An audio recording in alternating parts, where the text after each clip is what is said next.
Hi, my name is Jeleene. I make these videos for you, to answer your questions, to get you familiar with lemon law, and hopefully to make the learning process more smiles and less grr. Because you don't want your lawyer trying to trend on socials. You want them handling the legal stuff. When it comes to a faulty car, the stakes are high. The financial headache is a two-pronged problem. The first stressor is the money you invested. And the second is the money that you are owed for the nightmare of being stuck with a car that doesn't work. But the second prong is actually a blessing in disguise called the lemon law. Let me break it down for you. When you bought a car and it isn't working as guaranteed, that's super stressful. Compensation in the form of cash or even in the form of a full refund can make that much easier. I work in the lemon law field and I see these things affect faulty car owners' cases in an adverse way all the time. Adverse. I said adverse. I said inverse. Oh, perfect.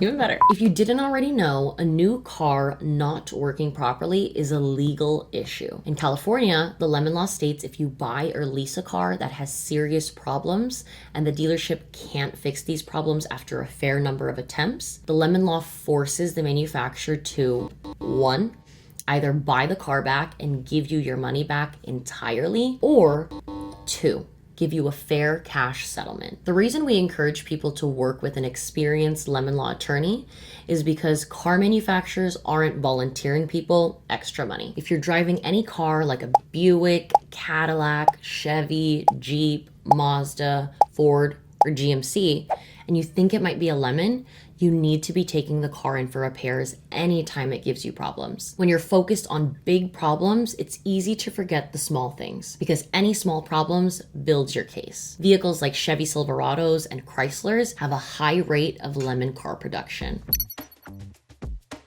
They're not required to pay you civil penalties. Your lawyer leverages them into the case. A small problem you're experiencing could be the beginning of a larger headache down the road. Some smartphones record the time and location in the metadata of every video or picture you take. When you take videos or pictures when your car is not functioning properly, you are gathering info to track instances you might forget. Think about it like this. If the manufacturer sees the consumer with a faulty car as a problem, they're going to give the car owner the smallest amount of money to make the problem go away. But that isn't good enough, and you deserve better. Our job is to get the maximum settlement for your case. Don't settle for just what the car is worth because the car manufacturer wants to lowball the problem. They will deduct money anywhere they can so that the cash settlement shrinks smaller and smaller. Car owners stuck with faulty cars that break down unexpectedly or straight up don't work how they're supposed to deserve more for the time and hassles. The truth is, without an experienced lawyer, you won't get the settlement that car manufacturers personally know they deserve to pay out. A lawyer works for you, not the other way around. Even if you're unsure, you can easily find out if your car qualifies by clicking the link below for a free consultation.